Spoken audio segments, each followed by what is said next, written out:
About 2 weeks ago, I had a friend come over for a last minute lunch, and I was able to put together a salad and make a dessert, but I didn't have a main course readily available. We're talking about really last minute. So I ran to the local grocery store and picked up a Margherita Pizza, and we had it and it was okay, but it wasn't that great. And I thought, for the money I spent on buying this pizza and rushing out there, I could probably do this myself for a lot better and a lot cheaper. So I had another friend come for lunch this last weekend, and you know what? I did so. This video is part of a collaboration named Quick and Easy Meals, and that's also the hashtag Quick and Easy Meals, and it's hosted by the Grace Life DIY Home Decor and Jean Home Decor and more.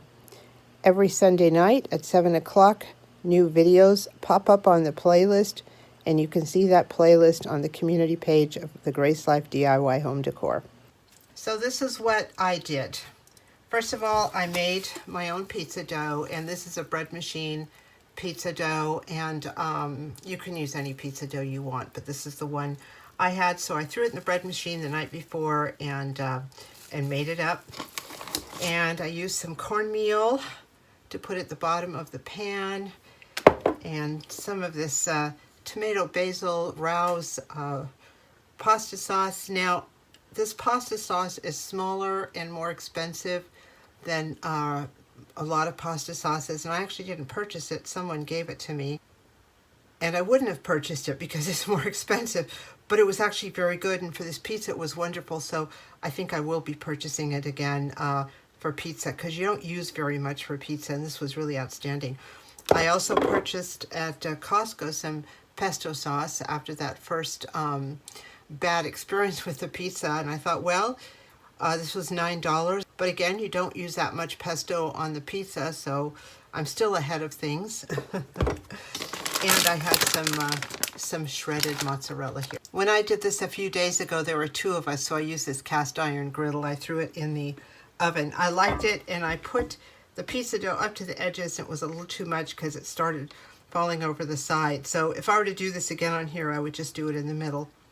But this time I'm just making one for myself. So I'm going to be using the small cast iron frying pan. Now, if I had had a larger frying pan, cast iron frying pan, I would have used that for the pizza. But this is as large as I have that I know of.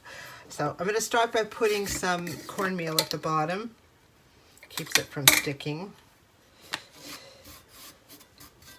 Just spread it around. And now I'm going to put the dough in there. This is, I think, too much dough, so I'll use the amount of dough that seems to work in this frying pan. I'm probably going to use about half. I had way more than this when I did this. It makes a lot. It uses 3 cups of flour and some yeast and all that sort of stuff. It's a bread machine. This might even be too much. But I have never rolled out my pizza dough. I had some friends who had a pizza restaurant, and they actually had a pizza dough, like a commercial one that just rolled out the pizza dough the size you wanted. This is going to be too much too, I think. I just stretch it. And sometimes I stretch it on the pan, and sometimes I just stretch it ahead of time. So that looks like it's going to fit. A little bit more stretching. I know you can do these in Dutch ovens because I looked it up. I don't trust the Dutch oven. I feel the sides are too high, and even though cast iron retains heat, I'd rather have the sides lower. And again, if I had had a pizza pan, I would have done it on this, but we're going to try the cast iron frying pan. It's the next best thing. All right, that's all spread out. Now it's time for sauce, and by the way, I have preheated the oven to 375. I suggest following whatever directions the crust gives you, whatever crust you use. If it's manufactured crust, or if it's crust you made yourself or whatever, just use those directions. So this pasta sauce is a lot lighter than pasta sauce that you usually see. It seems waterier, but the flavor was so good. So I'm just sort of putting it on fairly lightly.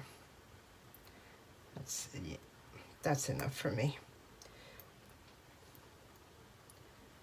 There we go. And now the pesto. This really made it. I love these Margherita pizzas.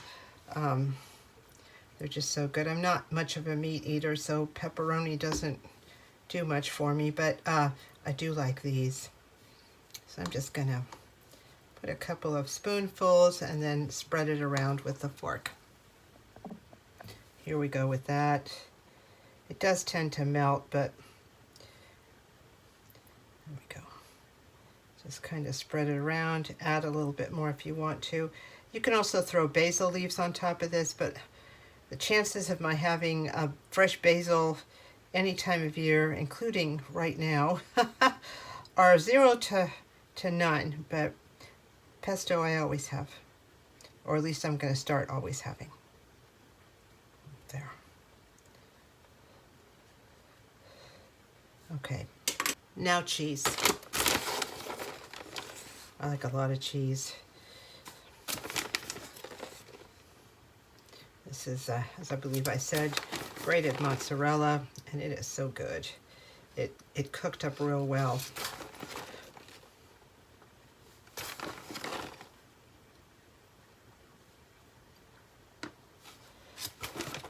And now I'm going to put it into my, as I said, preheated 375-degree oven.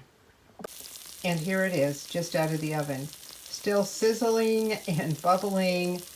I had it in probably 20-25 minutes. It's going to depend on your pan and the size. This is so good, I can guarantee it, and it will easily be 2 meals for me.